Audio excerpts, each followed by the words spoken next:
Hey guys, welcome to Startups, episode 6. I'm joined by my co-host Dan, and today we have special guest Reynad, also known.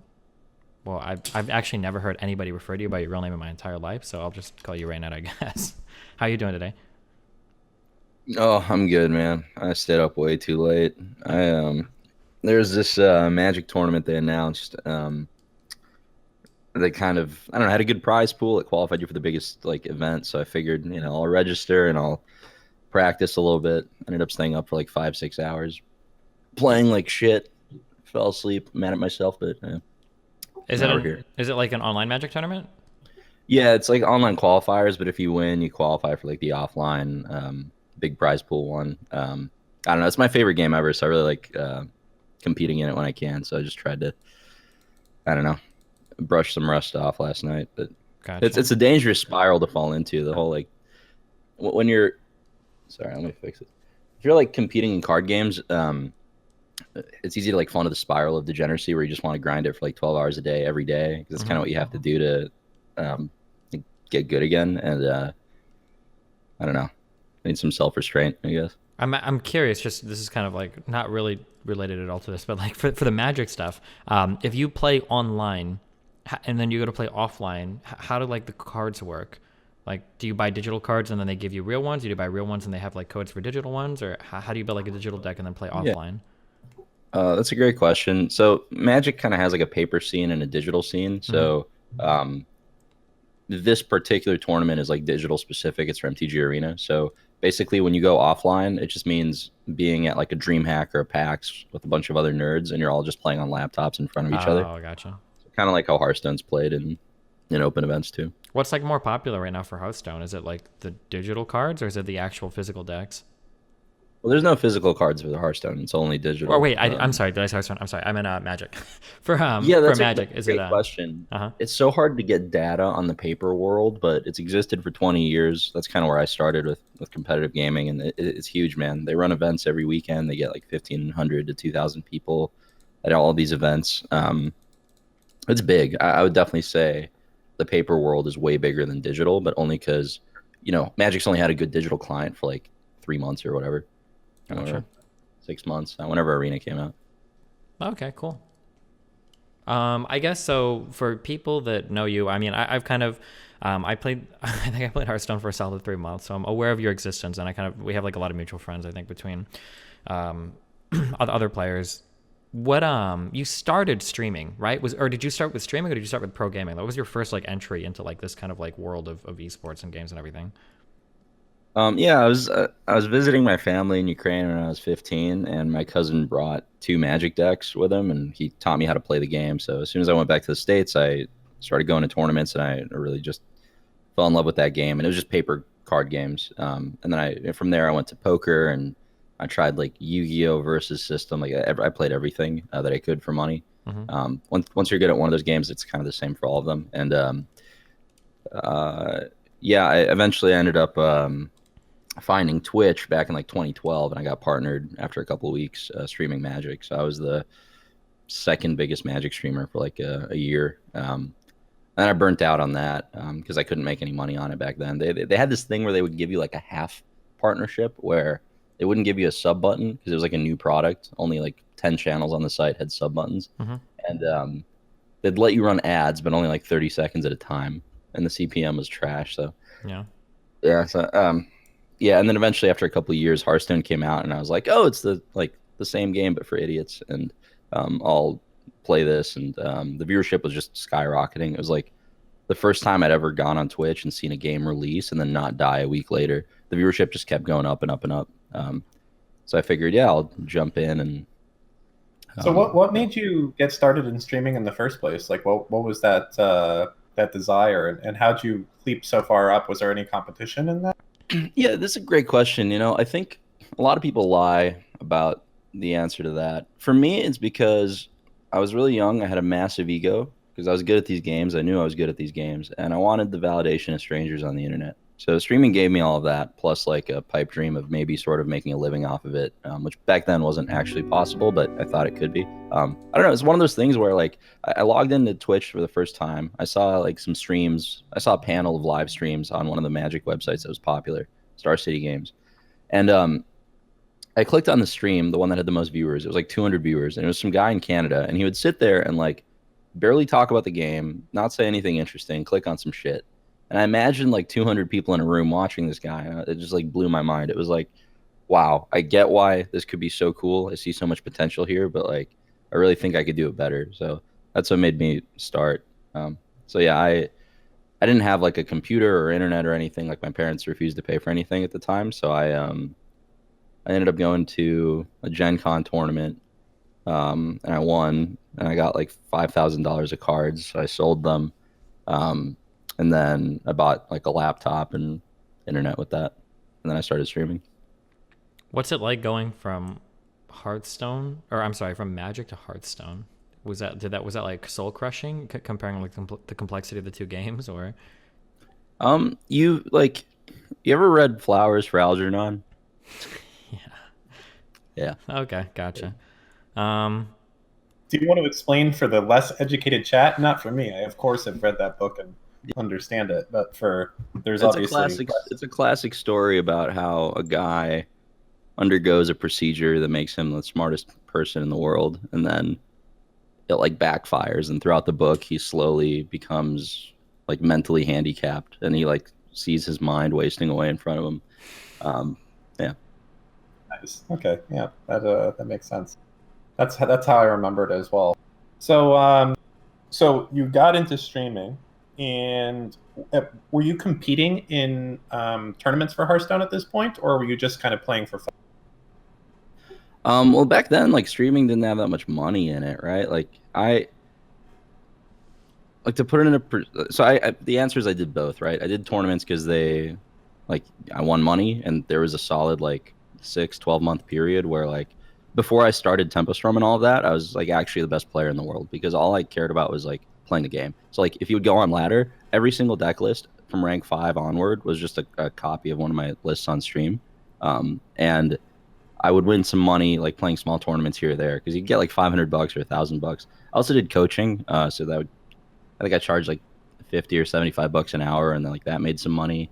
But streaming itself made no money. Like I was getting, I was averaging like 15 to 20K viewers for about 6 to 10 hours per night, and I would do over 200 hours per month. And that entire year, I made like 100K or like 115 or something. It was like very little amount of money. that's all of your, like, everything, including lessons and everything, or just from your stream?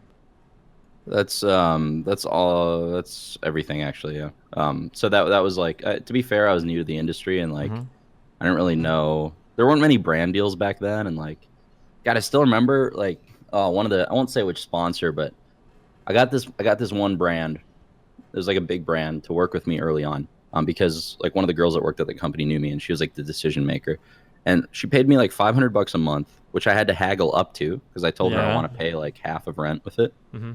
And then I would have to, in front of 20,000 people, I would have to watch an ad for this company for 2 minutes at the beginning and the end of each stream. I would have to wear the product on stream the entire time and do shout outs every 30 minutes. It was like a lot of like shit. It wasn't just like, oh, put a panel up Mm-hmm. for $500 a month. And then I hear like 3 months later, there's a girl streamer who averaged like 200 viewers at the time, 300 viewers, gets a deal for just passive branding for $6,000 per month for the same company. Wow. And I felt really cheated, and also made me feel like, I just was doing something wrong when it came to like, I knew I was worth more, but like I just assumed the sponsors hadn't caught up with it. I don't know. It just made me like reassess kind of. A lot of those, I'm sure you probably know even more than I, like a lot of the early days of like esports, some of those deals that teams had set up were absolutely fucking hilarious. I remember one of the teams that I worked with had like for an entire team who probably all of us together, I don't know, anywhere from 5 to 20,000, concurrent viewers between all of us.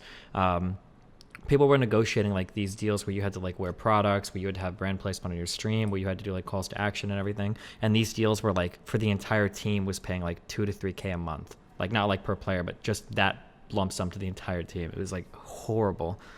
Yeah. No, for sure. Yeah, I know it's come a long way since then, but yeah.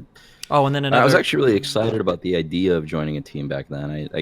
I remember talking to CLG and I was telling them like, look, I think I'm worth at least as much as Double Lift. Like I want a matching salary, right? Like I'm not an LCS, but there's a fucking city worth of people watching me every night. That's got to be worth something, right? And um, yeah, I don't know. They didn't want to match that offer. I actually ended up signing with Root Gaming. I think you're from. Oh yeah, that was one of the teams I was on for a little bit. Yeah.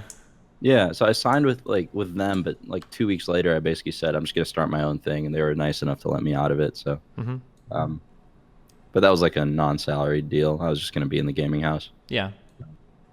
So, what exactly back then was the function of an esports team, if not just kind of collaborating on the outsourcing of ad deals, meaning that you could be a player and not necessarily deal with that? Was there other function of that besides obviously the competitive?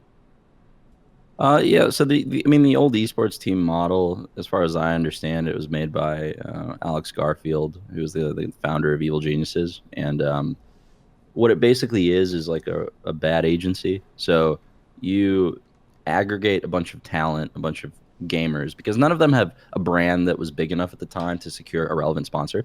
So you aggregate a bunch of these guys, and then you kind of like bundle their audience and you sell it as a package, and then the team makes a cut on that. And teams also addressed kind of the other issue from the player side, which was, there's so little money in gaming 6 years ago that, like outside of YouTube, that you can't make a living doing it full time. So the team would give a salary, provide like a team house. So, these guys could like get out of their parents' house and like focus on this full time rather than having to juggle like a job and something else simultaneously. So that was kind of the value proposition, that the team got to function kind of like an agency and try to, sell deals with a bunch of players together. And then the players got to do it full time and even get travel covered and things like that. So how has this progressed? So if in 2014 it was basically not that much money in esports, as you're saying, how has that progressed over the years? And have you seen any big jumps? And now is it, if you're if you're a number one ranked player in any big game, are you basically guaranteed to be making millions a year, or where are we at today? And yeah, what? So the industry's come a long way. The biggest thing is just, most of the money's coming from advertisers, like most of the actual revenue. I'll get into the investment stuff later, but like the actual money that's going into the industry is pretty much all advertising. So advertisers just kind of move slow, especially with new industries and new platforms like Twitch. It took them a while to wrap their head around live streaming. And, you always hear the horror stories about people dropping N-bombs and stuff on stream. And it was kind of a sketchy Wild West area. So, a lot of brands like Coke and MasterCard and, Snickers or whatever, they weren't really they didn't really understand the space yet. It was kind of a new, novel thing, and nobody really knew how to price it out. So as Twitch grew, it got acquired by Amazon. They built out their own internal sales team, and they started getting a lot of this, like, I don't know what you want to call it, like top of the funnel. Like basically, if a Fortune 500 company wanted to advertise to streamers, they would just go to Twitch's sales team. So Twitch's sales team started building out these ad products like bounty boards and selling they started selling all their ad inventory. And what basically happened is, okay, now all these big advertisers, they're comfortable with Twitch. They're comfortable with having a streamer promote their shit. And there's pricing on everything that they understand. Like they know the going rate for like a 3K concurrent viewer streamer in a certain game, more or less. It's not a hard science, but so it just became more structured, which made more brands comfortable to write big checks for the space. And now as a streamer, you're doing a lot better. And a lot of that isn't through advertising. A lot of that is just through the Amazon acquisition, Twitch Prime being the really big thing.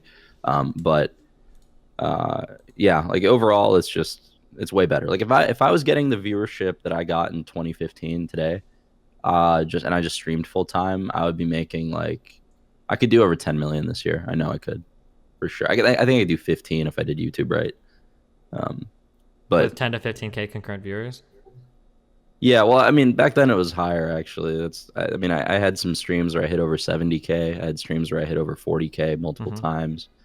Some of them are hitting over 30. Like it was 20 was like the low average sort of. Depends on the time zone too. But yeah, back then, because you have to keep in mind the total size of the site as well. So like the 70K viewers in 2015 is like the percentage of viewers on the website is probably similar to like 250K today or something. It was like a lot, because Hearthstone is really popular for like a year. But yeah, for that amount of viewership, it would be like, yeah, it would be a shitload of money today. So what's the reasoning that it's gone down significantly? Is that just that people have figured out the actual value of a viewer, or do you think it's still inflated to this day? What do you mean it's gone? What's gone down? Saying that you could make, if you had the viewership back then, now, or are you saying the other way around? I think what Dan's confused by is he says that like 20K viewers back then would be the same as having like 70K viewers today, and he thought you were equating the value of those two things. So he's wondering, like, are viewers? Oh, yeah. It's not right for me to equate them. You're right. 20K viewers back then and 20K viewers today is roughly worth the same. I would say that like you'd make a lot more with that same viewership today, though. You'd make way more. Like it's 20K. And do you think that it's inflated today as well, like the prices? So when it seems like the amount of money that streamers are getting. Do you really feel the conversions are there for the brands, or is it purely billboard advertising? It's a very complicated question. This is kind of the bread and butter of what my company does, right? We've sold so many fucking deals, and we have a lot of little guys, and we work with a lot of big guys too. The truth is, like, the bigger the streamer, the worse they convert, because most of their traffic is like snowball traffic. They're not engaged fans. They don't really give a shit. They're just there because it's the #1 stream in a directory. So you're going to get the lowest conversion on the highest streamers. So then, the obvious, basically the smaller they are, if you can get like a girl streamer with like 50K viewers, she'll crush her campaigns. She'll convert like 80% of her viewer base or something into downloads. So it makes you think like, okay, well, why don't you just use a bunch of little streamers at scale, because you'll get the highest ROI. But then like the reality is, there's an element of advertising that isn't quantifiable. Like you want, if you're doing a big campaign and all you have are like tiny streamers doing your stuff, you don't have a lot of cachet or like prestige that you're getting. So usually the formula that's used is you get like a lot of middle and little influencers, and it's agencies that do these deals. These agencies will get like medium and little, they'll get medium people mostly, and then they'll get a few big streamers that are really big, and they'll convert like shit, but they'll make the game look like, oh, it's a real game. I should take this seriously. This is like an Apex Legends approach, right? If you get enough big ones and you have enough money to do an upfront spend that's like 10, 15, $20 million, all of a sudden you can make your game look very prestigious. It's like, oh, it's a new AAA battle royale. All these big streamers are playing it. It's not just like little guys getting paid to do it. So yeah, that kind of makes sense. It's usually an overall campaign with a set budget that combines big streamers and little streamers. What do you think, kind of like philosophically, going back, you mentioned that like Twitch is starting to do like more ad sales and stuff, especially for like campaigns, so like the bounty board stuff. How do you feel about that philosophically?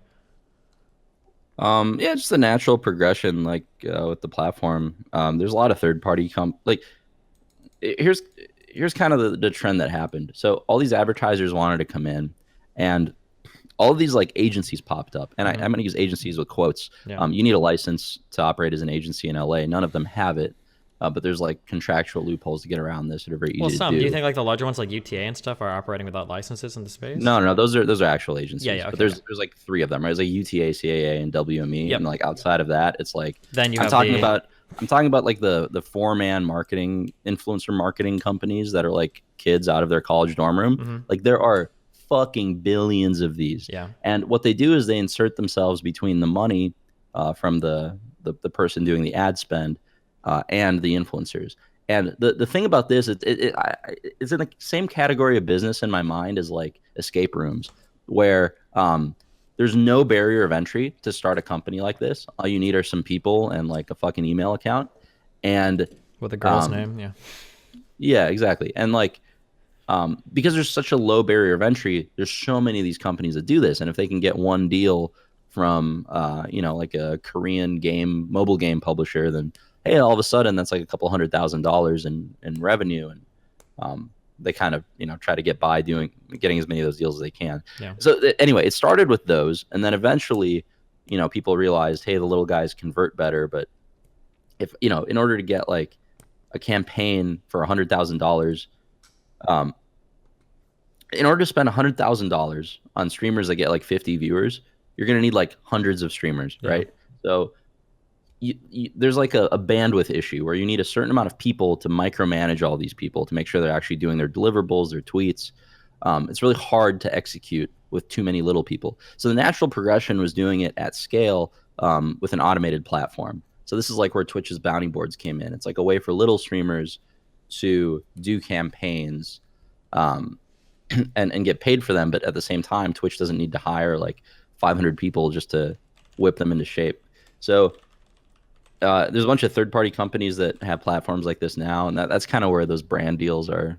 That's kind of like where the trend is. There's a lot of those platforms now. We'll see what actually gets adopted, but yeah, ethically, I don't have any issue with it. I mean, if a program like that existed back in 2012 when I was on Twitch, working fucking 14 hours a day, made $400 that month, I would have actually been able to like pay rent and do it for a living. I wouldn't have burned out. It would have been great. As a creator back then, I would have loved these kinds of platforms. Yeah, I guess the kind of the philosophical question I'm pointing at is like for me personally, I'm very big on like diversifying your revenue streams. Like I like the idea that if something fails, like I'm not going to be completely fucked. If I get banned from Twitch, I still have YouTube. If I get banned from YouTube, I get whatever. If I lose my team, I still have affiliate marketing, etc. The idea, I kind of wonder the idea of like all of the, like if it ever progressed to the point, I don't know if it would get to this point, if it ever progressed to the point where like the large or the vast majority of these sorts of activations were being sold exclusively on Twitch. It just seems like one, another foothold, a stronger foothold that Twitch has on the space, which they already have like an immensely powerful one. And then two, it kind of seems like one of those things where if you're not working with Twitch, you're basically shit, or you're basically like completely fucked in the industry. Yeah, I hear you on the concern. I think there will always be middlemen between brand deals and talent in pretty much any entertainment industry. Yeah. And it's very accessible to kind of become that middleman. So I don't think it's possible for Twitch to completely eclipse the deals that WME and UTA and CAA bring in, because the truth is a lot of the bigger checks and a lot of the bigger deals come down to personal relationships that are built over decades, and you just can't get a monopoly on that. So I don't think it'll be a concern like long term, but I hear where you're coming from. Twitch has a lot of influence right now over the live streaming industry, and there's definitely some risk of non-competitive practices in that. Yeah, I gotcha. I guess I kind of feel the same way about the Prime sub too. It seems like if you're not on Twitch as a platform, it's like there's like so many ways or there's like so many ways you like really can't compete with Twitch right now. Like Prime subs are a huge one, for streamers. Like that's just like money that's like basically being like Amazon subsidizing like Twitch in a way that no other company ever could, say for like flat fees from like huge investment or something. What were we gonna say, Dan? Well, no, I was asking the same thing. Like, how long do you think that the Twitch Prime free money from Amazon is going to keep rolling? Is that just going to be an indefinite thing, or it'll be indefinite? And here's why: people don't understand like why they do it, because they don't like so many of the numbers that matter are like hidden. Amazon gets, and I think this is public info. I think this is in their like fucking sales report or whatever the thing they give to the shareholders is. Amazon gets the last I heard a number on the lifetime value of one Amazon Prime person. Like if you sign up for Amazon Prime, how much through your lifetime does Amazon make off of you? The last time I heard this number, it was over $1,200, like per user, right? So Twitch was acquired for $1 billion. If they can convert 1 million new people to sign up for Amazon Prime just by being aware of it through Twitch Prime, even if the conversion rate is like 0.01% or something of like website users, they will pay for the buyout itself, right? So like, I don't know if this sort of makes sense. Like the point of Twitch Prime, as much as it is to stop streamers from going to YouTube and stuff, the point is to convert more Amazon Prime subscriptions. And if there's a very small amount that they actually have to convert, because Amazon Prime subscriptions are worth so much fucking money. Well, that's the question that comes down to it is, at this point, how many people are, not familiar with it or not going to get it this, right? So maybe there's a reason to consider the stopping of Twitch Prime, especially as you don't see any competing products from YouTube or Microsoft at this point that even come close to matching just on a feature parity basis, not even talking about compensation, right?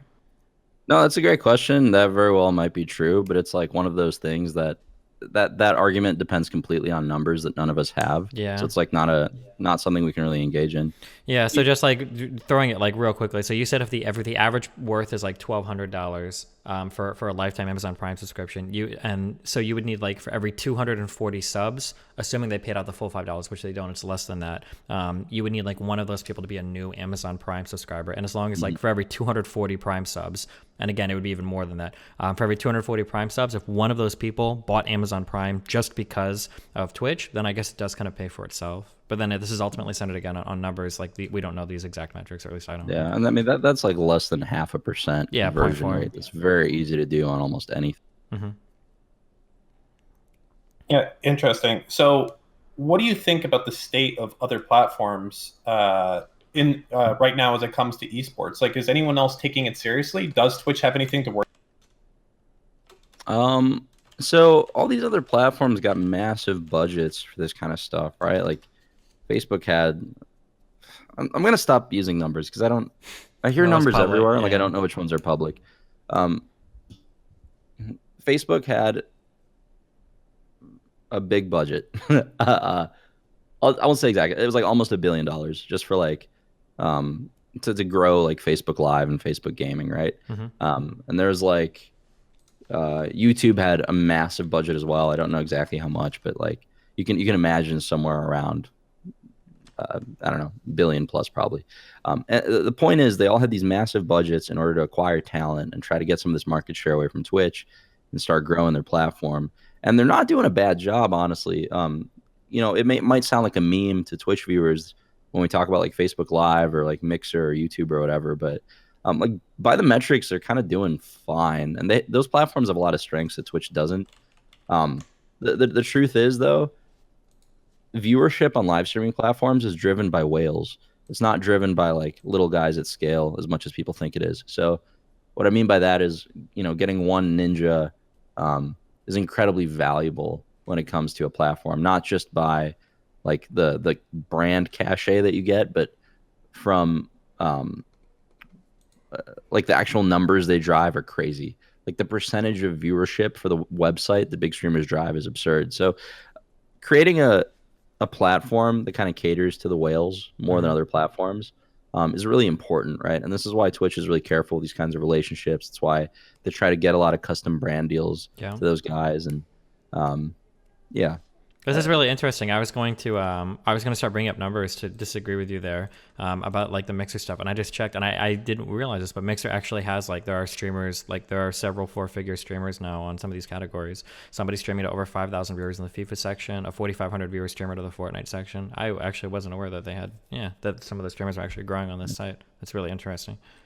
Yeah, and it's not anywhere crazy yet, but it's like, It's a if we were lot to better than it compare was to what it was a year ago, where it was like a 3-figure streamer was like really hard to see. Like some of these sites, like the whole site had like 400 or 500 concurrents across the entire site.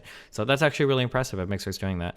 A lot of the features that Mixer was offering too seemed like really interesting as well. Like some of the discovery related things sounded really cool when I was I talked with some people at Mixer because I was thinking about hopping over for a little bit for a deal, but I don't know. This is it's really cool. I mean, the interesting thing as well is that both, I guess Microsoft as well, but YouTube and Facebook, even if they can't match the Prime subscription functionality, I mean, I suppose they could, but just the sheer amount of eyeballs that they can put on your stream, should they want to promote their, really go aggressive with promoting this stuff in app. I mean, Twitch can't match that, right? So if you want to go out there and do this type of stuff, that's a big advantage to them. Yeah, there's one thing I want to mention when we talk about viewer numbers and things like that. I don't trust any of them anywhere anymore. I don't trust them on YouTube. I don't trust them anywhere. Is this because of the integration stuff, or? It's mostly because of embeds. Counting as views, but the problem everyone thinks they're like aware of it because they read like the Kotaku article recently, but like the reality is, this has been an issue for like over a year. About a year ago, a really big content creator on Twitch, like top 10, came to me and he told me the story about how he noticed this disparity with the viewership that some streamers would have relative to their game. What I mean by that is like for most games, you can like rank the streamers by size and time zone and stuff. And if the game is going through like peaks and valleys in viewership, the streamers go through the same peaks and valleys, right? Mm-hmm. If the game has twice the viewers, every streamer has twice the viewers. Mm-hmm. So these streamers were just like flatline, no matter what the game did. Mm-hmm. And he would look at their YouTube channels. He or she would look at their YouTube channels and would notice some anomalies. Like they would get a video that has like 50,000 views for like a brand promotion, and they would have like 12 comments and like 50 likes. Like the numbers don't look natural. Yeah, I think Slash are like some egregious examples of that, where there were like videos of like 300,000 or 400,000 views for some brand deals, and it was like 3 or 4. It was like 14 comments. It was like, yeah, it was insane. So here's where it gets interesting. When he told me about this, he told me this was about a year ago. This was what event was this? Like BlizzCon or something. And he told me, as of 2 weeks ago, when we were having that conversation, as of 2 weeks ago, YouTube had this feature where you could click on a video and you could see where the views are coming from, and it would show you literally the websites that the views are coming from. And he would click on these videos, and it would be a video for like a video game, and 99.5% of the viewers would come from like, I don't know, mybacheloretteparty.com or something, or .ru. And it was like these third-party websites basically botting the view. Like you just don't bot the views directly on YouTube. You just bot them on an external website and do that. And some companies, like based on what that Kotaku article said, some companies like Curse basically turn this into an ad product where a brand could pay them to artificially inflate views on any channel they want, which is brilliant. But even if it's like something I would perceive as scummy as a content creator. I feel like wasn't there a scandal about this like fucking 5 years ago with Reggie doing this on TSM's site? Didn't this happen a long time ago when this started? Do you remember what I'm talking about? Dude, I wasn't. Or maybe you weren't in involved. the industry that deep. Oh, yet. fuck, okay. I feel like this happened literally like 5 or 6 years ago. I want to say it was TSM that got caught doing these like 1 pixel embeds on their site, and maybe even on LolKing, another site or whatever. But yeah. But okay, yeah. Sorry. But the truth is, here's the kicker to the story. He's telling me about this, how you could click on videos and you could basically just see who's botting and who isn't. Yeah. It was a feature available on YouTube. And he messaged his contact to YouTube about it. 2 weeks later, when we're having this conversation, they just removed the feature. Like YouTube just doesn't let you see the sites that people are clicking from anymore. So like they're aware of the problem, and either because they don't want to fix it or because they can't, they just hid the evidence rather than solving it. And nobody talks about this shit. And it's like, if YouTube is doing that, like one of the biggest, like Google's one of the biggest companies in the world, most successful. YouTube is like literally the most important website on the internet. I don't know. If they're doing it, I guarantee you smaller platforms are using similar tactics. So I don't trust the numbers fucking anywhere anymore, personally. Shouldn't you be able to? Okay, well, so 2 questions. So firstly, I imagine like if YouTube, there's probably a worry that there's like an advertising bubble, right? The idea like, well, hey, actually, Ninja's like a 5K Andy or 5K view streamer. Like he doesn't actually have anywhere near, blah, blah, blah. And then all of a sudden advertisers get real, oh, fuck, and they pull out or whatever. But like, shouldn't a lot of this be, shouldn't you be able to shore these numbers up against like your conversion? So for instance, let's say somebody like Ninja has 50K viewers, and then he goes to sell shirts, and, he sells like, like $30,000 or $40,000 or 30 or 40,000 pieces of merchandise or whatever, over like a stream or some crazy shit, like, I mean, at some point, shouldn't you be able to tell based on like your actual like sales and your actual conversion metrics whether or not these viewers are real? So that's a really good question. The truth is that the biggest streamers, or the biggest talent in any entertainment industry, they don't do conversion-based deals almost ever. What you're paying for as an advertiser is the brand name and the cachet and all these hard to quantify things.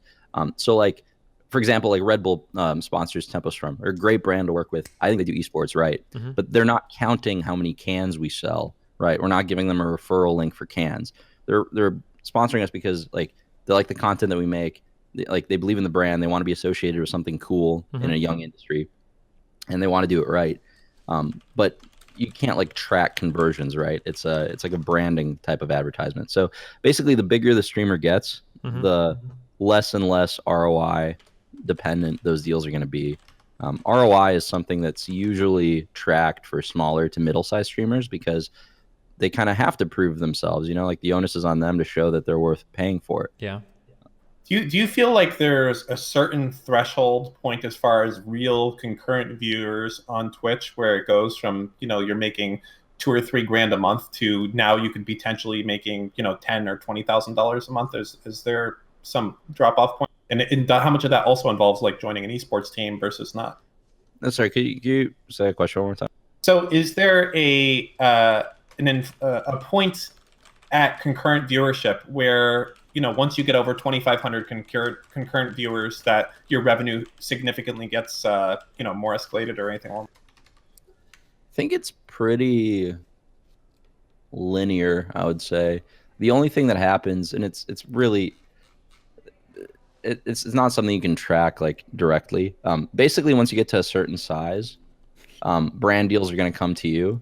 But there are some streamers that really understand the sponsor game well. And these guys will average like 200 viewers, but they'll be getting 5-6 figure brand deals, just because they really understand that game and how to sell themselves and like the right points of contact that actually decide who the deals go to. So there's an element of like salesmanship and understanding the industry that you need in order to be getting larger brand deals.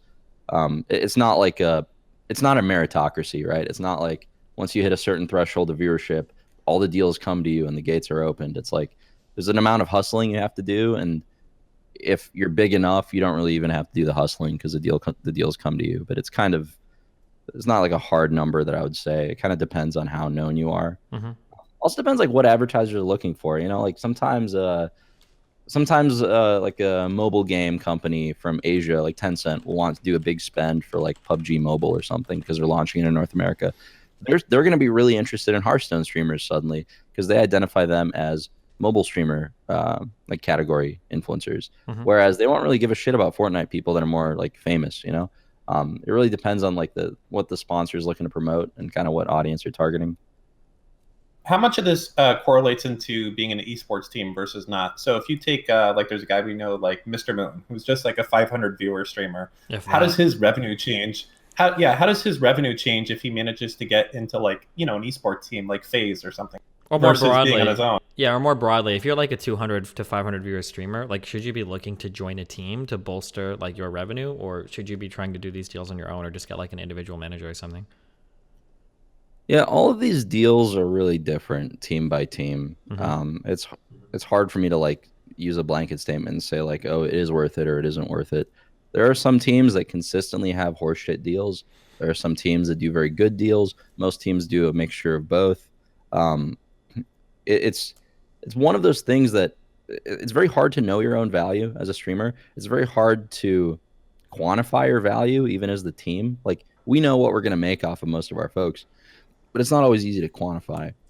Exposure is a hard thing to value. YouTube has a shitload of value for the brands that we're promoting, but it's not something that's easy to report on. I can't count how many knockoff Reynad YouTube channels show my sponsor reel. I can't count how many people saw all those videos and report that to the sponsor and get paid for it.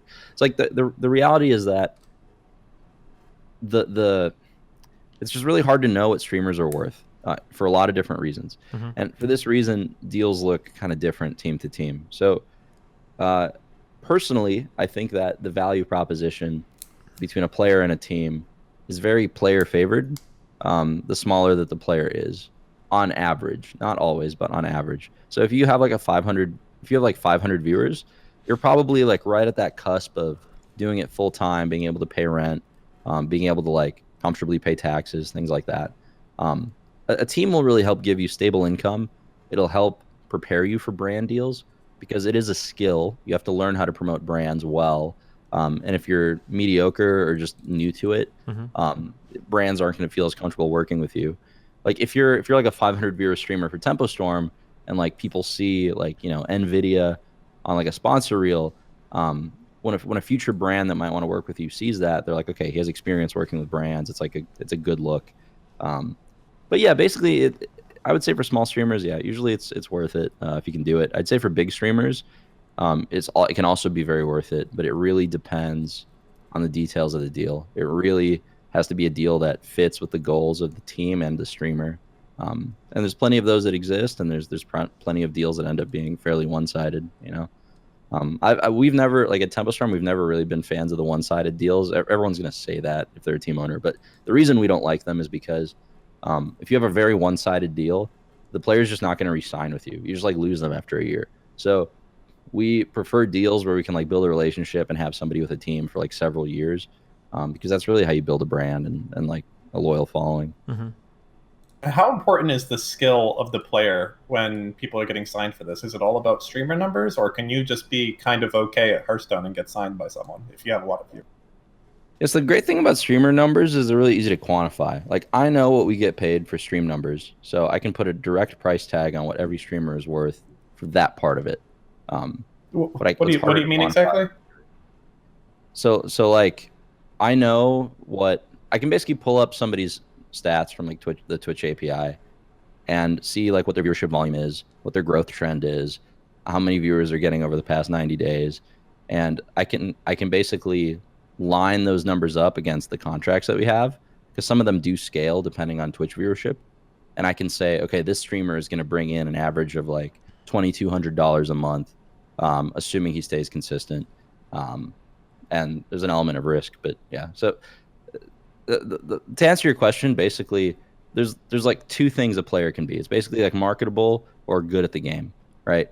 And it's kind of like a spectrum usually. So some players are like more marketable but slightly less good. Some players are very, very good, but they don't even stream at all. Mm-hmm. The truth is that depending on the game, you kind of want a different thing, right? Like Fortnite's a great example. I don't even think it's really an esport.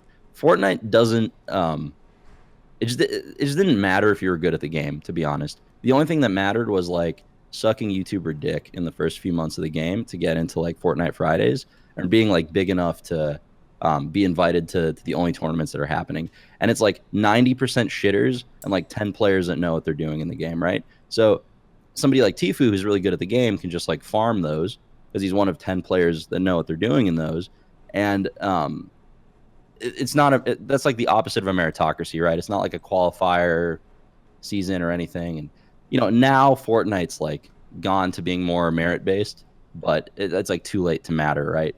You're not gonna like grow a big Fortnite brand and become the biggest Twitch streamer because you won the most recent Fortnite qualifier or LAN or whatever. No one gives a shit anymore. Are there even a lot? Are there a lot of like Fortnite Pro events right now? There's a lot, yeah. There's qualifiers all the time, and there's like Worlds qualifiers happening now, and there have been lots of I mean they put, I think the number is like $30 million behind their esports program. It's the biggest number ever, like cited, or it was 100 million actually. Gotcha. I think it's 30 million for Worlds.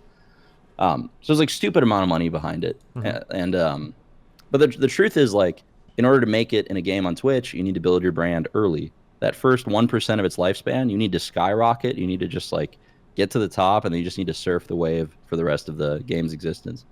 It doesn't fucking matter if you win a tournament as a nobody 2 years after the game's been out. So long story short, to answer your question, do we look at how good a player is or how marketable they are? The answer is it depends. Ideally, a player is both, but that's very rare. The players that are very marketable and at the top of their game are very valuable, but very few players understand both things. They're different skills. For some games, like a game like PUBG, will care a lot more, or Counter-Strike will care a lot more about skill rather than marketability. For a game like Fortnite, will care a lot more about marketability than skill. But you can also like get a skill-based roster as well, and there's different ways to make money. Basically, it really depends. It's a nuance. So, one of the things I guess we should get into is, so you made the jump from being an esports team to creating your own esports team, and tell us about that and the kind of the process and how that business works from the ownership side, because I think there's very little information out there as to how all that works, and especially in the formation of it. Yeah. So when I got partnered streaming Magic, I was at the top of my category. I was getting like 500 viewers per stream average, and it was something I was really proud of, but I was making no money. And I kept trying to do it full time. I'd stream for 12 hours a day, 30 days in a row, progressively hating the game more and more because that's unhealthy to do it that much. And I burnt out, and I realized that like, I experienced all the positive things about Twitch, but then I also saw all the negatives when you do it that much. Like you start snapping at chat. It's nobody ever talks about the psychological wear and tear that happens from streaming over the course of several years. It's really hard to like hit that cadence where you get consistent content and you keep your numbers high, but you're also not like Suicidal. melting your brain, Yeah. and spiraling into depression. So it's like a drawback of two-way broadcasting. But point is, I saw all the negatives. So when I had another chance with Hearthstone 2 years later, the first thing I wanted was to build an exit. Like the biggest problem I saw with streaming is that you can't stop. It's like even if you're making money, it's like a golden handcuffs scenario. If all of a sudden you want to retire or you want to do something else with your life, your revenue drops to zero overnight. And on top of that, the only skill you've built over this time is like a really niche fucking streamer skill that nobody in the real world is going to ever hire you for. And keep in mind the context back in 2014 is like there was no fucking money in esports unless you're a League of Legends player. So This has been like contracts like for other games outside of even the top league teams. People would be like ecstatic if they would get like a $600 a month salary. That would be like, holy shit, like I'm making money on video games. It's like, yeah. Exactly. It was very rare outside of League. And so with all that context in mind, like this is my perspective on it. Basically, like, okay, like I dropped out of high school. I got my degree later, but I saw this as an opportunity where, okay, I mapped out how much money I'm going to make. I'm like, okay, maybe I'll make like 80K, 90K this year. That's really good. That's more than like minimum wage I was making before. I can spend that and go to college and get a degree. But I don't really believe in like the American education system. I don't think degrees help you get jobs anymore. I don't want to go into debt. So I instead said, okay, look, I'm just going to start a company and it'll probably fail, but I'll learn more than I would have through college and I'll build some skills. And hey, if it works out, then I'm building an exit so I can like get out and like do not streaming at some point if I want to. Because I knew for a fact, like when I was 40, 50, there's no way in hell I wanted to stream full time. No way in hell. This is a terrible job. If you're doing it well, it looks like the best job in the world, but it's yeah. Anyway, so that's why I started the company, right? It's just because I wanted an exit. So basically, like 3 weeks after my stream blew up, like I went from December 22nd, 2013, I had 100 viewers. December 23rd, 2013, I had 10,000 viewers, and I quit my job that night. Like texted my boss, I'm like, I'm never coming in again. What were you working as a job? Jimmy John's delivery driver. Yep, fuck that. Okay.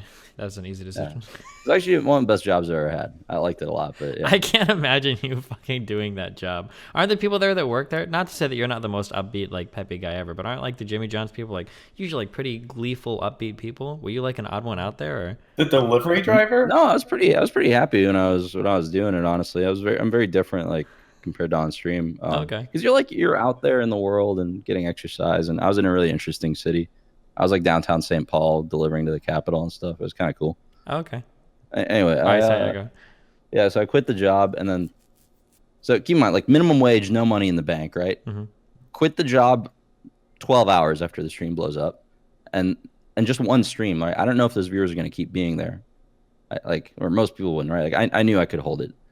And 3 weeks later, or no, not 3 weeks, maybe like 2 months later, I start Tempo Storm. So there's like no turnaround time, right? It's not like I had a bunch of money saved up and it was like this long thought out thing. It was like, okay, I need to start building an exit now as fast as I can. I just need to start. I can't wait for the stars to align. And yeah, the truth is like, there's not a lot that goes into starting a team. That's why there's like thousands of them that have no fucking intrinsic value. All you need is like your fucking friend that understands Photoshop a little bit to make a logo. You make a Twitter account. You get some buddies together from your fucking Discord group and your Skype group those days, right?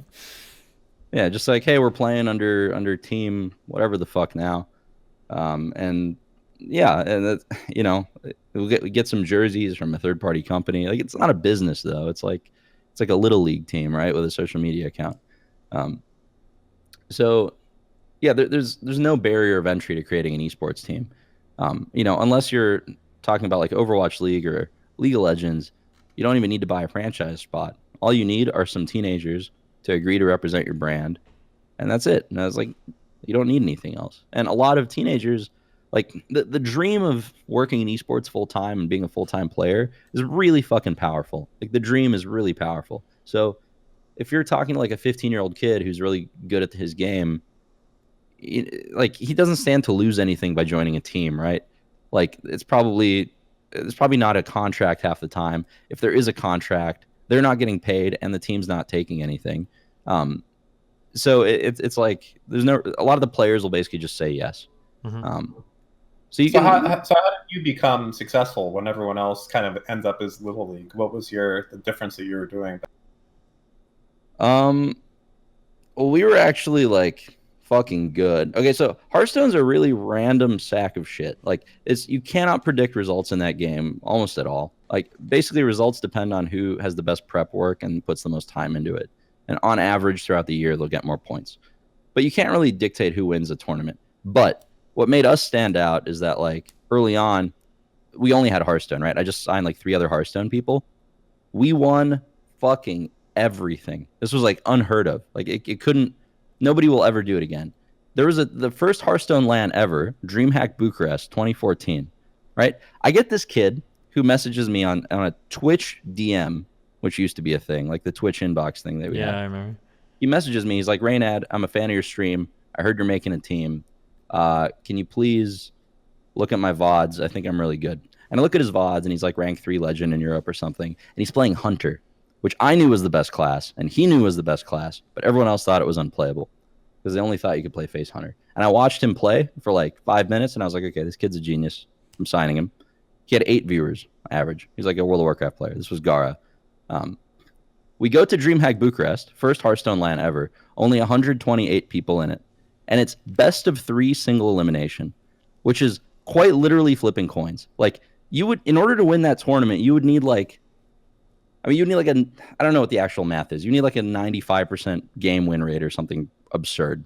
Like, you can't lose. It's so easy to lose a best of 3 in Hearthstone. It's the most random thing ever. Like in RNG-based games for chat. So like on games like this, what, like a 55-60% win rate would be considered like pretty good, right? Like really good? Yeah. And to win a best of 3 over and over again, I don't know what the math is either, but like I imagine after like 4 or 5, the odds are probably pretty heavily stacked against you to even win that. So even if you're a really good player, yeah, it would be hard to get to the end of that. Exactly. So anyway, kid nobody had heard of. I didn't hear about him until a week before. I just had good feeling about him. We fly into DreamHack, share a hotel room.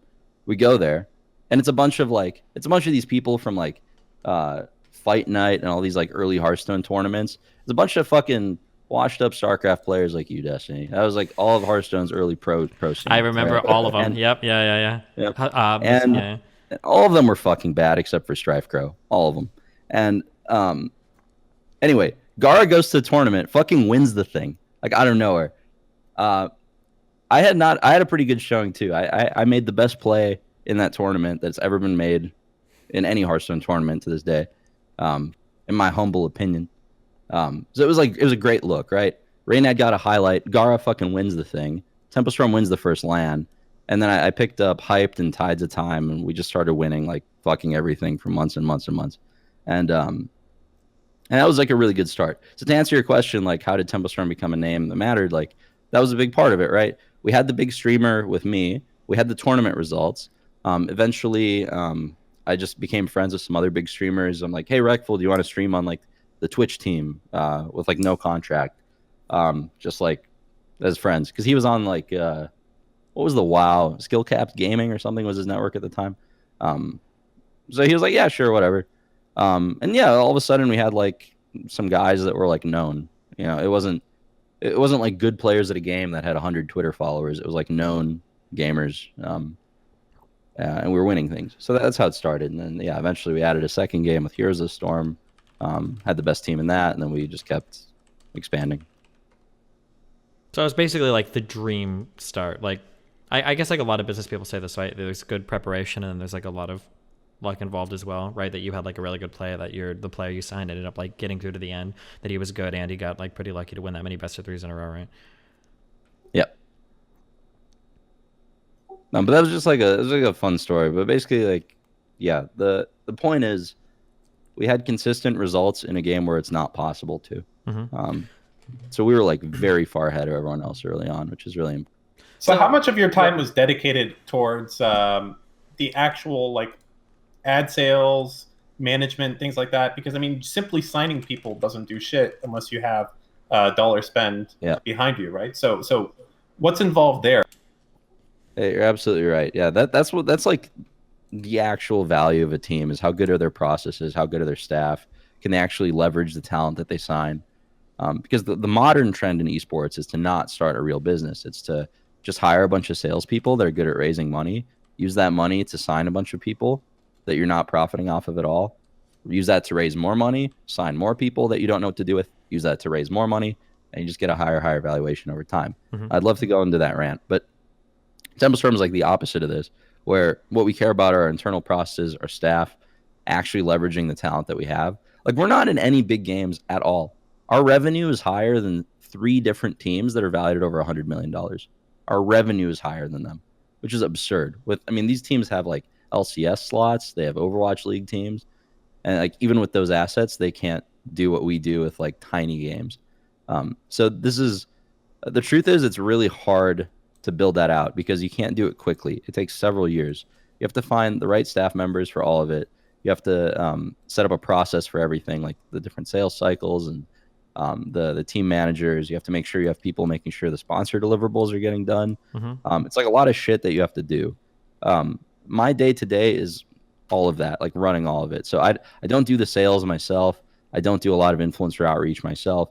What I do are like the high level. It's like tracking KPIs. It's like phone calls all the time. It's like calls with investors lately. It's sometimes I'm involved in like a sponsor talk or like acquiring a really well-known player. But for the most part, everything's set up in Tempo Storm where like if I step away for a long period of time, everything runs very smoothly, which has been nice to see. So how did your employees work from back when you started to now? So you used to have how many employees back when you first started this? I mean, I guess 6 Zero. months This is in. all contractors. So where are you at now? Now we have like 10 employees full time, maybe 8. I don't know. It's like 8 to 10. And then still an army of contractors. Most teams are very contractor heavy. Wait, you only have 8 to 10 employees right now? Yeah. What do you mean only? That's huge. That's amazing for but to be fair, a company like, being at $100 million, valuation or more. We're not valued at $100 million. Those other teams are. I use that as an example. Yeah, I'm just using that to show the discrepancy between like valuation and actual value of a company. It's very big in esports. So in terms of like your ability to like get such good revenue, does this just come down to your ability to utilize or leverage, I guess, the aggregated talent you have right now? You think you do that way better than other teams, or I guess I'm just what exactly? Part of it, but the truth is, other teams aren't trying to do that. This is maybe like the biggest takeaway that I'm going to go into a bit of a rant, but this is really important. This is what you guys have to understand about the esports team space right now. Esports has a lot of fucking hype around it, the same way that VR had hype around it. Yeah. And there's a bunch of outside investment money that poured into the space back in 2016. And when money moves around due to hype, what you see are these like parasitic, useless sales fucks coming in from outside industries that don't understand anything. And what they do is they insert themselves in between the team and the investor dollars. So several, and I mean like a dozen of the top esports teams in the world at this point have like close to zero intrinsic value. A dozen's high, half a dozen. Meaning that they don't make revenue, they're not a real business, they don't do shit. Their brand is worthless, their fan engagement is non-existent, they don't even have real dedicated fans. But here's their business model, right? You get some of these sales folks together, you make a logo for a team, and you leverage their network to raise a little bit of money. Maybe you raise like $1 million or $2 million. It's not a small amount of money. It's actually a big amount of money. But you use your $2 million to sign a bunch of players. You're like $2 million in the red. You've made no dollars. Now that you have these players, it's like you've paid for fabricated growth. So you go to your investors and you're like, hey, look at all these great players we've signed. Look at how many tournaments we're winning. Don't worry about the revenue. That'll catch up later. We're projecting it to be $1 trillion next year. The investors say, okay, we'll give you $5 million more. And now your valuation, what we're valuing your company at, it's going to go up to $10 million. This company's worth $10 million now. So now they have $5 more million. They go light it on fire on some stupid shit again. They go back to their investors. They're like, look at all the stupid shit we bought. We're growing so quickly. The investors say, okay, here's $20 million. I really believe in esports. I'm an 80-year-old white man, and my grandson plays Fortnite, so this is the future. Here's $10, $20 million. Go Go buy a LCS slot because sports and stuff. We won't worry about the numbers. Now your company is worth $100 million. Air quote, right? Their revenue is like under $1 million at this point. It's a fucking worthless company. And they'll just iterate on this process as much as they can. And what they end up doing is, okay, now the amount of cash you have to spend per month just to keep the players you already have is like a shitload of money. So you're running like deep in the red. Your cash flow is as negative as it can possibly be. And you're in this endless cycle where you need to keep raising money just to exist. And the truth is, for some of those shareholders along the way, if they got in early and they managed to find an idiot to buy their stake when they're valued at 100 million plus, they've just made a shitload of money, based off of like selling nothing, right? It's like a Ponzi scheme kind of, right? Like the early investors get paid basically, and you're just kind of like passing the buck down there. Only if they can find a buyer. But yeah, essentially it's a legalized version of a Ponzi scheme. It's absolutely insane. It's like you need to really be in the trenches to understand like what esports teams have substance and are actually going to be around in 5 years and can actually have that like unicorn growth, and then what companies are just like fabricated horse shit. There's a lot of horse shit right now. Just looking at this, so like, just because people, I don't keep up with esports teams as much, because honestly, I don't watch esports. But so just kind of looking at this, so have you heard of Clutch Gaming? And I'm not going to make you call anybody out as particular. That sounds familiar. They're a LCS team? Yeah, I guess so. This is like an actual LCS team. And just Googling around, it looks like that this team is valued at $30 million. Of course they are. And I'm just looking at like the Twitter has 34,000 followers. Their YouTube channel has 3.8 thousand subscribers. Like, oh, that'll make 30 million back. Holy shit! Yeah, that seems insane to me. Like, here, let me give kind of the counter argument though. I'm kind of there's more to a sports investment than revenue. Mm-hmm. To be fair, all traditional sports teams, almost all of them, lose money, a lot of money. Mm-hmm. All right, Yankees lose money. Everybody loses money. The reason that it's okay sometimes to invest into a company that's losing money, especially a sports company, is because you have to look at it like real estate, right? Okay, if I'm going to buy an LCS spot for $13 million, the value of that slot, okay, maybe it's not going to make me money, but the value of that slot is going to appreciate over time, just like an NBA franchise or an NFL franchise does. So their argument is that this $13 million slot, even though I'm losing money on it year over year, it's going to be valued 20, then 30, then 40, then 50 million. So it appreciates in value over time. So it's kind of like a real estate play. Mm-hmm. And of course, like my counter argument to this is that name an esport that's been relevant for more than 10 years that has a franchise, Overwatch stopped mattering when Fortnite came out for the most part, in my opinion, right? And like Fortnite will stop mattering 5-10 years from now. And like the gaming is just cyclical. Like I don't think the real estate argument makes sense.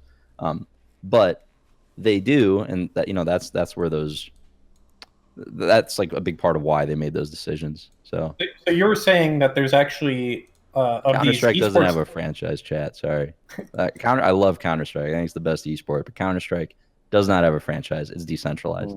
That's why I like the esport so much.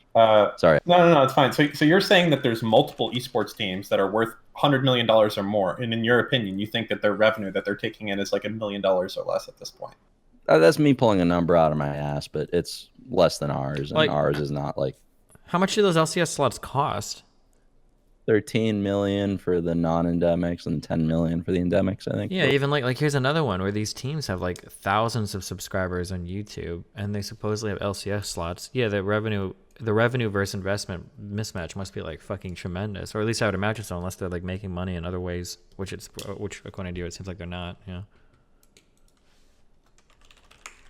Do you think, I guess so kind of like leading, I mean, where this conversation goes, do you think we ever run into a point? This is always the worry back in 2013, like even in the StarCraft days, and people have been saying this forever in esports. You're like, oh, we're in a bubble, it's going to burst, it's going to pop. But it seems like there's always another willing investor. I mean, now we've moved up to like the top tier investors, it seems, right? Where we're getting people that own sports teams or people like Madison Square Garden, like the big boys are here, like throwing money at it. Do you think there ever comes a point where they all just step away? They're like, fuck this is dumb. Or do you think this is just like a small ledger in the advertising budget of a multi-billion-dollar company that doesn't care to keep throwing money at it, or what?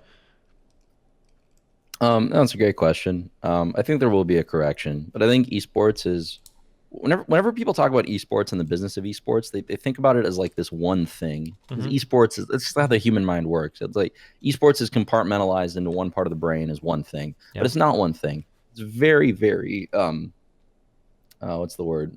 Not decentralized, but it's very fragmented. So I think the esports teams that are full of bullshit, I think there will be a correction. Like the truth is, they're just going to run out of money. They can't succeed just by virtue of like how little substantive business is behind their shit they're doing. So those teams will pop, but that doesn't mean the industry as a whole is going to go into a recession or anything. It just means that like some bad actors are going to kind of get caught, go bankrupt, and then it'll be harder for other teams to raise money. But it's not going to like kill the industry or anything, right? It's going to like there's so many different types of esports businesses. There's production companies like Faceit and ESL. Like Faceit's doing well.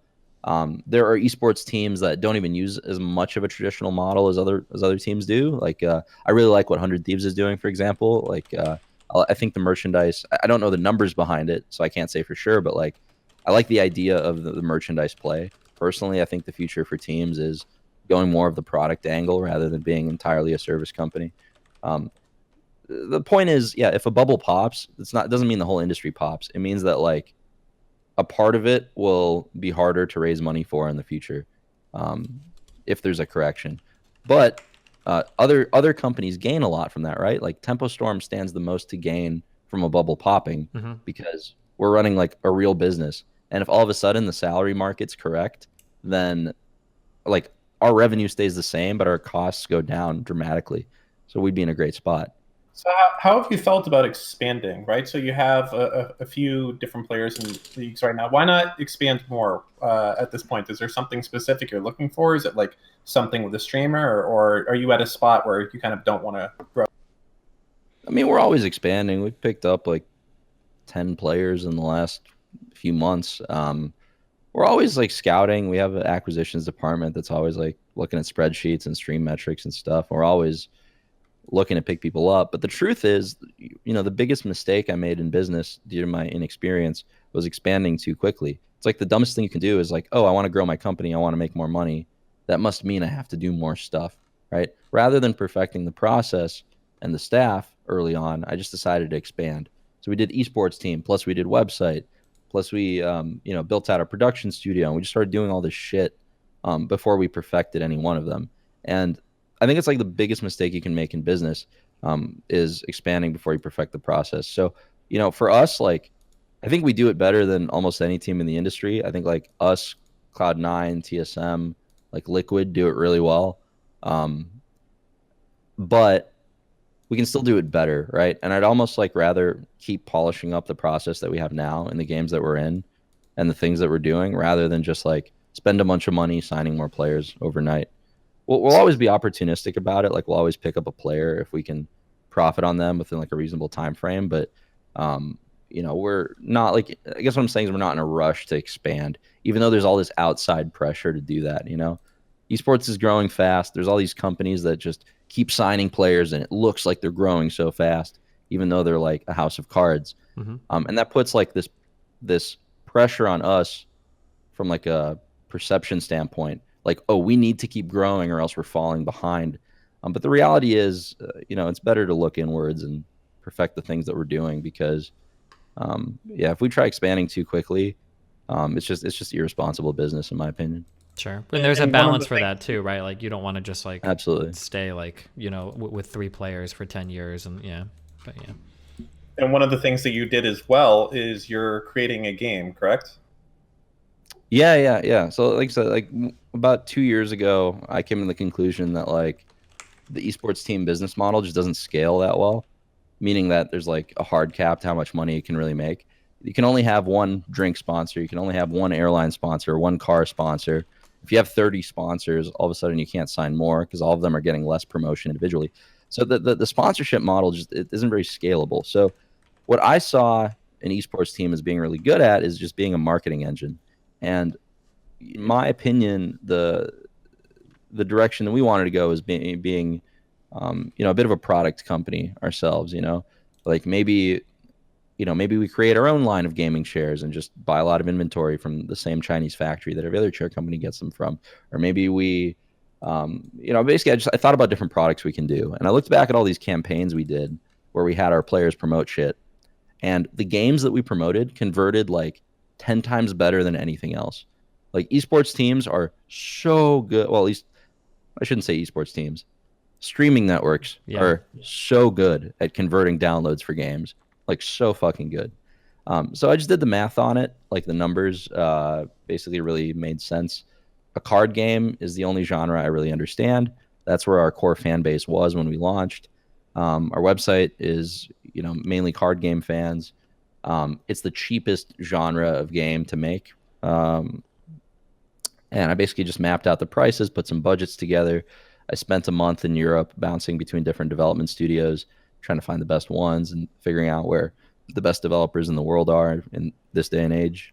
Turns out Poland and Ukraine, spoilers for game devs, best bang for the buck, like by a massive margin. Anyway, so I found a great team. Why is that? Or just real quick, I'm really curious. So every country is going to have developers that are like in a vacuum, a 1 out of 10 or a 10 out of 10. Every country has great and bad devs. The question is, what does a 10 out of 10 cost you in every country, right? In San Francisco, a 10 out of 10 is going to cost you over $500,000 a year plus equity. In Ukraine, a 10 out of 10 is going to cost you like 110K per month, less sometimes. Capitalist Reynad, amen. Okay, cool, gotcha. Yeah. But also, like, I don't know, I'm Ukrainian. It gives me an excuse to like visit home, and like, there's no language issues at all. If you get a really good company too, they'll have mandatory English classes for every employee every day, and we found a really good fit. But do you speak like what would it be? Is it like Russian, or do they have a different language? Or yeah, I'm fluent in Russian, and I everyone in Ukraine speaks. Every country that used to be in the Soviet Union all speaks Russian, but they also have their own country language. So gotcha. Okay. I understand Ukrainian, even though I can't speak it, and I'm fluent in Russian. Gotcha. Yeah. Anyway, I forgot what I was.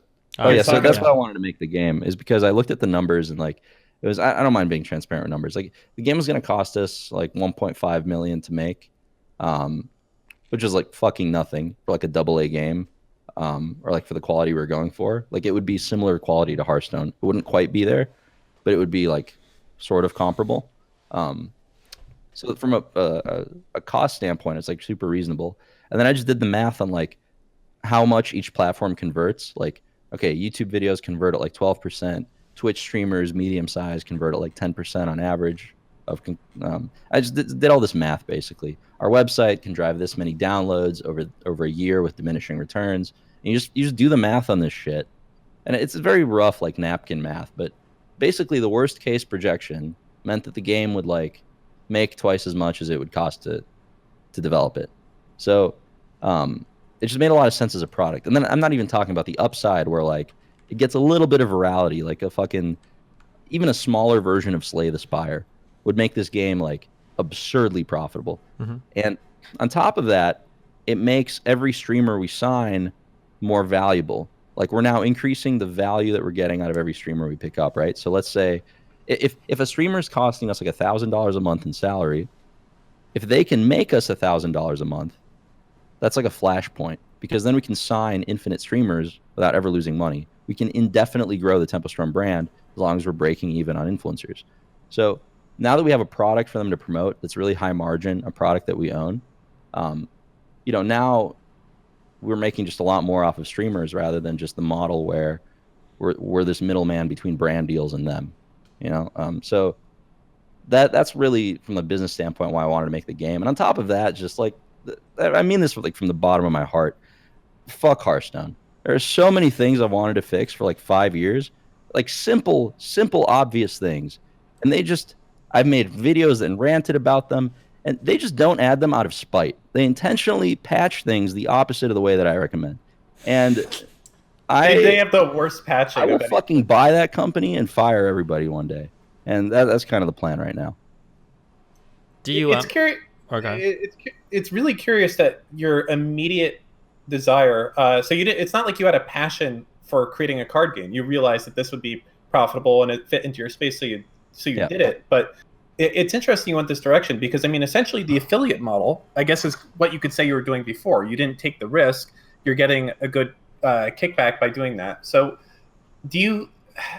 What about if the game is bad? Right? I mean, I'm not saying that your game is bad, obviously, but how does that No, play in? If people just don't like it. Yeah, if it bombs, it Yeah, doesn't so matter. so when I say the worst case projection, that's what I mean. We've promoted bad games before. There have been some rough MMOs, like fresh baked out of China that I've done campaigns for. So I looked at we basically have like different tiers of projections. Like assuming the game is bad, minimal conversion rates, the game makes twice as much as it costs to make it. So that is so yeah, basically, yeah, we took the worst case scenario into account. Wait, this sounds like Twitch is like, are game developers stupid then? Because this sounds like the best possible place to advertise on Twitch is if you have a game, any game. Like, why are other game studios not like dropping essentially infinite money into Twitch? It's like the biggest marketing spend right now for game studios. But yeah, look at like the bounty board. Look how many random fucking games like streamers but look at how I hear Mr. Mooten complaining every day that there's no bounties. He's going once, in 3 weeks, and all he gets is like some Mountain Dew product. I'm pretty sure that they're sign with a competent esports team that gets him those deals, or an agency or something. Yeah. Also, aren't there streamers? Aren't there streamers that are literally running bounties like fucking like every day? Like, isn't like Mizkif and like Poke? I'm sorry. Aren't these guys like literally running bounties like on a daily basis? Maybe Mr. Moon just doesn't get it for whatever reason, but yeah, interesting. Do you insofar as like your game goes, then what is like the progress on that? It's been going great. The Ukrainian team is ahead of schedule and everything. I keep releasing constant update videos. I released one a couple days ago that's a little rambly about like game design decisions, but I'm gonna have one that shows like the networking build that we're testing right now. It kind of shows people how we balance different things and test mechanics. So I'm gonna have another video going up in a day or two with that.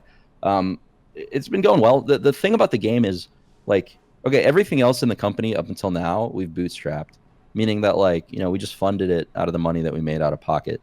This is the first time that the project cost more money than we had. Like I cannot fund the game out of pocket. Yeah.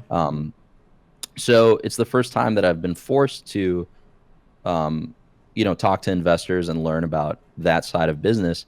And it's something I've always been a little bit jaded about just because, I see all this like fraud in my industry from other people doing that. But the truth is, it's an important skill for anybody that owns a business and anybody that's trying to scale. So, lately, that's what a lot of my work has been, is investor calls and talking to potential investors. And have you raised money already for the game? Yes, a little bit. So at E3, I have I'm going to E3. I have like 20 meetings lined up. I'm not exaggerating that number. And I'm just going to be in hotel lobbies the entire time, just pitching. And hopefully we get one to just fund the whole thing. I have one larger investor that I'm looking to sign in the next week.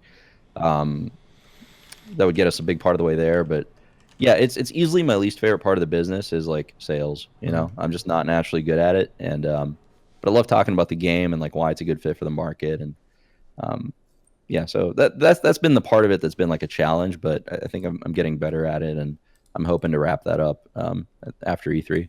Have you gotten to the point where you feel comfortable like guesstimating on like a beta release date or anything, or is that still like totally like not on the?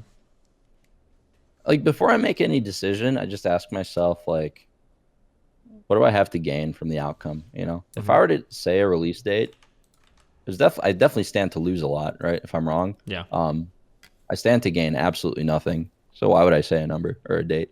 That's kind of my policy. Gotcha. Okay. And then do you? I imagine It'll be like out when it's ready. Do you look at? I imagine this has to be true. Like, or instead of asking, do you? I'll say, what lessons do you take from like companies that make games like Artifact? Like when you see games like that fail, like what kind of stuff do you look for? How do you go back to the drawing board with that and kind of like incorporate that into your current design? Yeah. So this is gonna sound really like much of my rants on this podcast so far. This is gonna sound really masturbatory and egotistical. Yeah. But I have a good reason for that, and I'm really awesome. So with Artifact, I basically, okay, I don't know how much you guys are following like Artifact subreddit or development. Maybe like 5 people in chat here were. Like about 5 months before the game came out, I got into the beta and I was playing it. I put like 80, 100 hours in. And I was on stream a few months later with Savit's Hearthstone streamer, and we were at my place, and he asked me about Artifact. I told him like, "Hey, this is the best made terrible game I've ever played." Or I forgot exactly how I phrased it, but it was like the highest quality bad game I've ever played. And I went into a rant about all the things I don't like about it, and I posted videos about like all the things that are going to be problems. And every other Hearthstone pro was like, "This is my favorite game ever. It's going to be so successful." And I got so much fucking lashback. The entire subreddit made hate threads about me. Apparently, I was just shit talking Artifact because I'm making my own game and I wanted it to look bad in comparison. Like that was their argument, right? Mm-hmm. Meanwhile, I'm like praising Magic Arena and playing Hearthstone. Anyway, game comes out, it bombs. Half the Hearthstone pros suddenly start talking about how much they hated Artifact before it came out and why didn't Valve listen to their feedback. Those fucking liars just like did a 180 2 months later. Yeah. Cocksuckers, dude. But anyway, there's a very good question you asked. Like, how do I reflect on that? Like, the truth is, the Artifacts thing gave me confidence because I made all these assumptions before it came out. Like, Valve has never like released a failure of a game to my knowledge, and here I was in these investor talks back then, even telling investors, "Don't worry about Artifact. I think it'll fail. Here's why." And nobody believed me. Right? It's Valve. They can't fuck up. And the game comes out and it bombs, and it like made me feel very like validated. Like at least I'm on the right track. Like I understand what the card game market does and doesn't like. Mm-hmm. So yeah, the truth is like there's no new lessons that we learned from Artifact that we didn't really already assume before. What it really did was kind of like confirm the assumptions that we had when it comes to like the way games monetize in the card game space and kind of the mechanics that the players want. So I don't know if that kind of answers the question, but So you're raising more money for your game. Is that for future development? Because it sounded like you had already kind of budgeted the entire development cost. So what are we raising more money for? well, yeah, you can get a budget for like the 12-month development timeline, but that doesn't like you don't need the money there to get the budget, right? You get the budget, then you raise the money, so you know what it costs. Um, the money is to build the game. We've been funding it out of pocket along the way, but like basically, here's how it works. Um, at the peak, we're going to need 21 people working on the game if we want to release it within like a 12-month time period from beginning development. That doesn't mean you need to start with 21 people. We started with like 4 to 6 people, and that's something that we could afford out of pocket, like the monthly spend we could afford. Sure. So Mm-hmm. the idea is, once you finish raising, then you ramp the team up over the course of 30 days, get it up to the 21 people peak, push it out, and then you cut the team down to like 10 or 12. You go into maintenance and expansion mode after that. So you don't need as many artists after launch. So yeah, we've been running like the small team for several months, and we're raising money so we can ramp it up and get the big team and finish it. Are you planning on doing any marketing outside of Twitch and YouTube, like traditional advertising or anything along those lines? Or do you think that what you're doing is satisfactory enough and you don't? So the way game marketing works is you basically get diminishing returns after you launch. So if you launch a game, like the first time you run Google ads is going to be more effective than the second time. And same thing with like any kind of Instagram ads, wherever you want to market your game. So basically, you get really high ROI, or ROI is a bad way to put it. Your cost of user acquisition is at its lowest right after you launch through traditional marketing. So it would be dumb not to do some amount of it just because it'll be profitable for us. Like, if we're getting like an average of $3 per player, but it only costs us $2 to acquire that player, we should always be doing that indefinitely. So we'll keep doing that kind of marketing until we hit that break point where like it costs us $3.10 to get a player, but we're only making $3 from them. So yeah, we'll do some traditional marketing, but only as long as it's ROI positive. Interesting. And do you feel like this startup process of the game, and which I guess I could say it's kind of basically typical software development, do you think that was much different from the process of starting a team as far as the, I guess you could say the startup experience for you, or is it mostly the same thing, going from here and going there? No, I mean, process has been really different, right? The team is like a really weird, complicated business that there's not a lot of parallels to in traditional business. The game is just it's a product, right? I've loved working on the game because it's just clean. There's no nuance. There's no politics. I'm not like trying to keep a team together. despite the efforts of one toxic 17-year-old. Like, it's so clean. I make a budget. I work with adults. I've loved it. And not to mention, like, I'm more experienced now than I was 4 years ago. So I'm avoiding a lot of early mistakes that I might have made the first time around. So the game process has felt very smooth so far. I'm kind of curious. This is like backing up. This is backing up a lot actually for the team thing. When you kind of started your team, so it seems like it's really hard sometimes for people to go from the like I stream and I play video games to I have I don't want to say like the intelligence, but you have like the wherewithal to delegate responsibilities to other people, to understand what's the important part of like running a team, to basically to be like a successful business owner. Like it seems really hard for people to step back from their very narrow, like I can do this one thing good, to I can run an organization. What did you have like, did you go to like, you said you didn't go to school or anything for business. Like how did you develop those skills? I guess is like my broad question. Yeah. I just got lucky. There's like a politically correct way to answer that, and there's like the honest way to answer that. Hit us up with the honest way. That's not. Yeah, I'm the only one that loses because it makes me sound like a dick. Go for it. Like basically, I was born smart, and I don't think it's something anybody should brag about because it's not something you have any control over. I didn't know we were going this route. Okay. You're just born with the processor you have, and then you just optimize within that, right? So like, if I was like 15% dumber and I made the same decisions, I would be homeless, right? But I got to get away with doing things I shouldn't because I could like think of like a clever solution or just like get out of it. Getting carried a little bit by like smartness and logic at times. So the truth is like I didn't have much knowledge or experience in anything when I started the company, but because of just I basically high rolled on smartness, which made it makes it easy for me to learn. I'm very good at learning things very quickly, whether it's like video games or whatever the fuck. And it's the same process for everything. Like, I'm sure you understand at this point too, Destiny, like the way that you get good at StarCraft is the same way you get good at League of Legends. It's actually the same way you get good at business and everything. Like, it's iterating on failed processes. You do one thing, you mess up, you change something, you go back, you do it again, right? Exactly. You iterate, you focus on the variables you can control, you ignore you don't blame it on teammates. Always ask yourself, we could have done better. Don't be results oriented. Like all these mental habits you build over time. And wait, real quick, before you finish that, did you pick up any of those from poker? Because you mentioned playing that card game. Because I just heard you say results oriented. Yeah.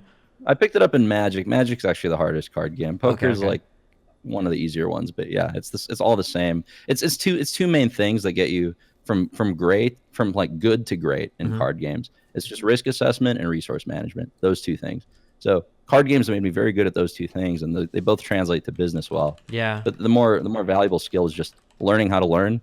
Like once I got really good at one card game, I kind of tried to reverse engineer how I got there, and I applied it to a different card game, and then a different card game, and then other video games. And it's easy with games because they're fun. You just kind of like learn about how you learn.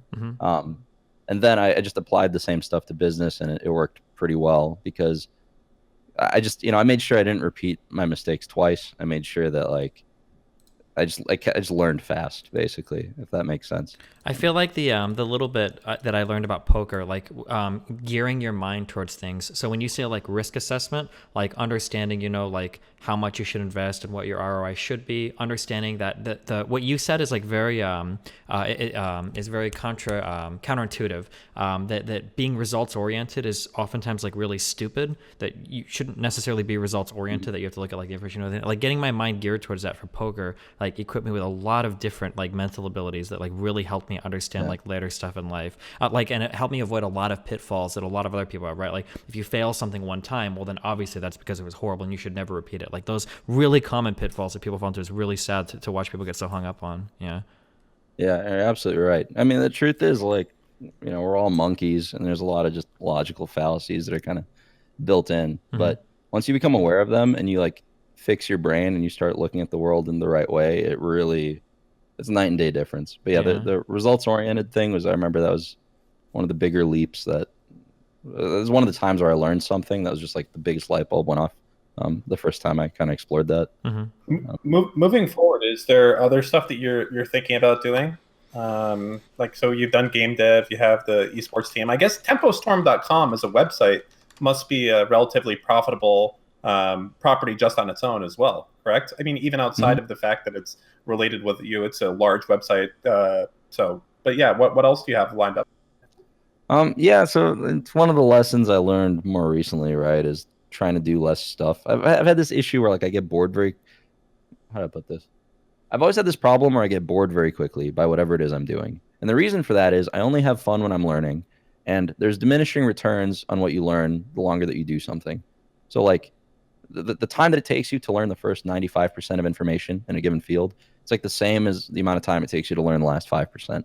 So I get really bored towards the last 5% once I kind of see the path to 100. So the because of that, I kept starting new projects when I ran the company. Right, first we do the esports team, then we do the website, then we do the game, then we opened up a studio in Hollywood. We do production, then I do the IRL project, which I don't know if you've seen that stuff. I was really proud of that one, and like I love figuring out how to do those things. But one of the lessons I've learned recently is like just fucking stop. Like let's perfect the existing ones, and then expand after they're autonomous completely and perfected. So really what I'm trying to do now is not really focus on what's next. I'm trying to optimize like what we have in the here and now. Do you If want that to? makes sense. Do you see yourself like doing like this type of work, like the business building, the running the team, like 5 or 10 years from now, or is your goal at some point to step back and either jerk off in the wilderness somewhere, or just play video games, or stream as an ego boost, or what? Like what is like the ideal for you, like 5 or 10 years from now? Yeah, that's a good question. I don't know. I've always seen like different times in my life as kind of like different people. Like Mm-hmm. I'll look back at like the 22-year-old me that decided to start the team, and I'll think about him as like a different person, and that directly impacts my life, right? And I'll be like, oh, he did that thing smart, thank you, 22-year-old Andre. Um, when I think about what I'm going to do in the future, like 10 years from now, like I kind of recognize that as being a different person that's going to Mm-hmm. have different priorities, different interests. So I try not to really think about that, if that makes sense. Like I'll be such a different person 10 years from now that I think it's like a waste of mental energy to even assume I'll know what I want to do then. My high level goals are just like right now, I want to get financial security and like complete independence. I want a track record of success. Like I care a lot about my reputation, a lot. So, a lot of startups will like sell their company, and it'll be like a shit company, or the new management will run it into the ground, Mm-hmm. and nobody hears about the company again. Yeah. What I want is like, even if it's the same amount of money as that kind of sale, what I want is to create a stable company that I can point back at after 10, 20 years and say, hey, I built that. It's still a successful company. It's a known name. It's grown since I've left it, because that's going to like reflect well on my reputation. So yeah, I don't have, I do want to take a break at some point. I'd love to just take like 6 months and just like, fuck off around the world with like a girlfriend or a wife, or a few of them, who knows. But Well, there's yeah, someone you can talk to about that if you're yeah, interested. yeah, yeah. That's why I came on the, on the podcast. Wait, I don't get it. Really? No, I'm sorry. Okay, keep going. Mira's single now, right? I think Mitch and her broke up. I'm just kidding. Anyway, okay. Well, hey, cool. Yeah, do you have any like final stuff I guess you want to hit, or anything you feel like needs more attention to detail, or any projects you're working on that you want to call attention to, or anything? No, just yeah. If you guys are interested in the game and reading more about it, I have a bunch of updates on my YouTube channel. You can also Mhm. go Well, to shit, if we're gonna be playthebazaar. doubling our money, tell me where to invest in this shit. So there's zero chance? Fucking send me the docs, dude. It I'm can't gonna go tits up. It absolutely Yeah, cannot go I'm ready. tits up. Send me the package. Let's do this. Yeah, playthebazaar.com is where you guys can pre-order to get into the beta if you're interested and see more info about it. But Oh, yeah. actually, I had one quick kind of question we were talking about earlier. When games like Artifact go under, do you feel like that like poisons conversations that you have with investors before they even happen? Like, is that something you're worried Sometimes, about yeah. now? You go to E3 and they're like, well, what about Artifact? And then you have to like almost defend that game or separate yourself from it as much as possible or something. Yeah, you're absolutely right. It's such a weird dynamic because like the people that were talking to me about Artifact before it launched, to them it like validates that I know what I'm doing and I understand the space. Mm-hmm. But then to these like less informed investors, they'll be like, "Oh well, the genre is a non-starter for me because Artifact failed. If Yeah. Valve couldn't do it, you won't be able to do it." Which I understand their perspective too. So like at GDC, which happened recently, I had a lot of investor talks, and the meetings went great. And the reason that those guys said no, I only had a few meetings there. It wasn't like a lot of them like I have at E3, but the reason those guys said no is just because of the genre. They said, we believe in the company, we believe in their distribution, we believe he knows what he's doing with the game. We cannot get somebody to sign off on a check for a card game. Like it needs to be like a battle royale or an FPS, or it needs to be an MMO or whatever. Like there's like genres they specialized in. So yeah, Artifact fucked me in a way. But you know, hopefully we'll find you know, an investor that's willing to take the leap of faith, or just cobble together smaller ones. We'll kind of see what works. Okay, cool. All right. Any final questions, Dan? Or are we good? This was really exciting. It was great talking with you. Well, why don't you try to sound a little bit more excited then, Dan? Oh, I'm just fucking with you. I'm sorry. All right. Well, hey, I appreciate having you on. We don't really talk much, but you're like one of my favorite people like in the space, because so many people like are like constantly like pretend they like shit rainbows and stuff, and I don't think anybody else like hates like so many other people in this space as vocally as I do besides you. So I appreciate that. I like that. I like the straight shooting. So thanks for coming on. We really appreciate having you. No, thanks for having me, guys. It was fun. Yeah. Cool. We'll catch you guys in the next episode. Paying the people to buy them, and then I just look at it and go, really? All really? these new devices you A get Chinese are all company fun. loading spyware onto it.